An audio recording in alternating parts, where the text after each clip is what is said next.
అరే అసలు ఈ సోనీకి దేవికి గొడవ ఏంటి? గొడవ అనడం కంటే అది తెగని వైరం అనడం కరెక్ట్. ఈ వైరస్లు బ్యాక్టీరియా మనకెందుకురా, వాళ్ళ గొడవ చెప్పు. రే మావా, ఇద్దరు ప్రాణ స్నేహితులు భద్రశత్రులుగా మారితే ఎలా ఉంటుందో తెలుసా? ఒకరి కోసం ఒకరిలా బ్రతికే వాళ్ళు ఒకలే బతకాలనుకుంటే ఎలా ఉంటుందో తెలుసా? అరే వాళ్ళ గొడవ చెప్తారా అంటే సరాజ్ స్టోరీ చెప్తావేంట్రా?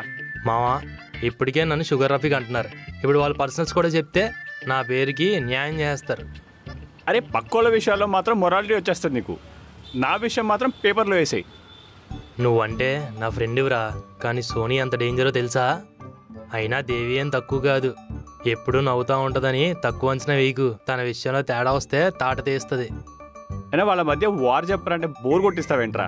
మావా, నీకు ఒక అడ్వైజ్ ఇవ్వనా? అది నీకు నచ్చితేనే తీసుకో. చెప్పు. దేవి అంటే నీకు ఇష్టమే కదా? అవును. మరి తనకి నువ్వంటే ఇష్టమా? అరే నా గురించి చెప్తా కానీ తన గురించి ఎలా చెప్తాను? నువ్వు తెలుసుకోవాలంటే సోనీ గురించి వెళ్ళి దేవిని అడుగు. సరే అడుగుతా. అడిగితే నీ మీద ఇష్టం, ప్రేమ ఇలాంటి ఫీలింగ్స్ ఉంటే పక్కా సోనీ గురించి నీకు చెప్తుంది. ఇలాంటి ఏ ఫీలింగ్ లేకపోతే సీరియస్గా వెళ్ళిపోతుంది.